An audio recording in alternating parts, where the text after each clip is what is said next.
Hello and welcome to a new episode of Agritech Weekly. I am Husireti Ayolua. In this episode of Agritech Weekly, we'll be discussing saline agriculture.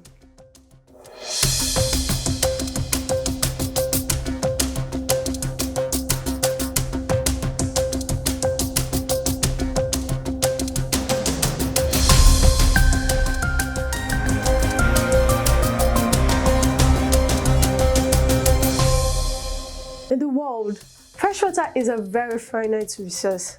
The majority of irrigation water originates from groundwater and lakes. The entire amount of freshwater derived from these two resources accounts for less than 1% of total water supply. Traditional farming systems rely heavily on freshwater for irrigation, putting a strain on the world's already limited freshwater supply. In fact, only 1% of the world's water is freshwater, and 70% of that is used for agriculture. As rising sea levels and prolonged dry periods endanger the world's freshwater resources in coastal locations, the consequent increase in soil salt poses a hazard to global food supply. So how do you plant enough food to support an exponentially growing population in a sustainable manner?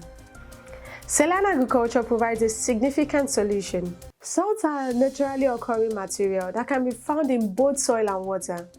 Increase in soil salinity or salinization can occur for a variety of reasons, including seawater flooding, saltwater penetration through the soil, repeating irrigation cycles, and fertilizer use.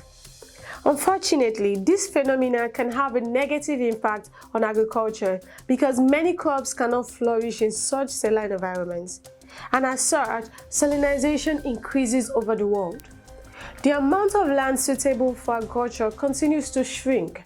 Farmers are increasingly unable to utilize their farms, which can result in food insecurity as well as economic difficulties. For a long time, people assumed that salt-affected land was unusable. However, after much research and years of testing, a viable answer was discovered: saline to agriculture. Crops can be grown on salt-affected land if the correct salt-tolerant crops are utilized in conjunction with alternate irrigation, fertilization, and water management strategies. Food is grown on salt-affected soils in saline agriculture, and salt or brackish water is utilized for irrigation. Saline agriculture can make advantage of the world's saline resources. If all the world's saline water were used for irrigation, the amount of available water for agriculture would be doubled. Simultaneously, saline agriculture mitigates the effects of salinization by utilizing sustainable agricultural and water management strategies, as well as salt-tolerant crop types.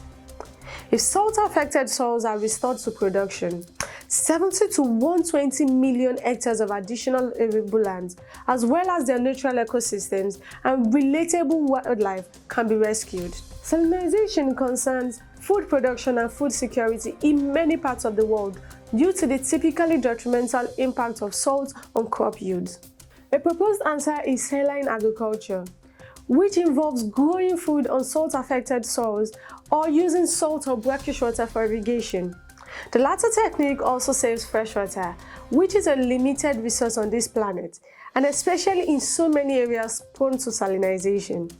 Some of the advantages of using saline agriculture are as follows. Namely, saline agriculture allows crops to be grown all year round, and it also improves irrigation with saline water resources. It also improves and repurposes degraded farmland. Saline agriculture increases food security while having little influence on already scarce freshwater supplies.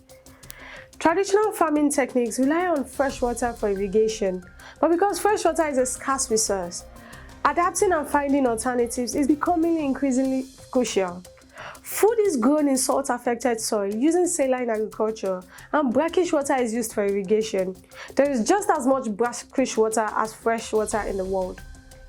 If all of the world's brackish water were used for irrigation, it would essentially quadruple the amount of available water for agriculture, assisting in the reduction of water stress in many locations. And with millions of hectares of deteriorated soils around the world, saline agriculture has a lot of potential. We've made it to the end of today's program. Thank you for being a part of today's episode of Agritech Weekly.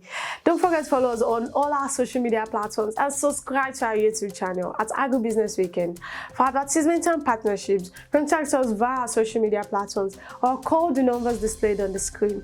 Do have a blessed day. I remain Husuri Tayolua. Agritech, think different.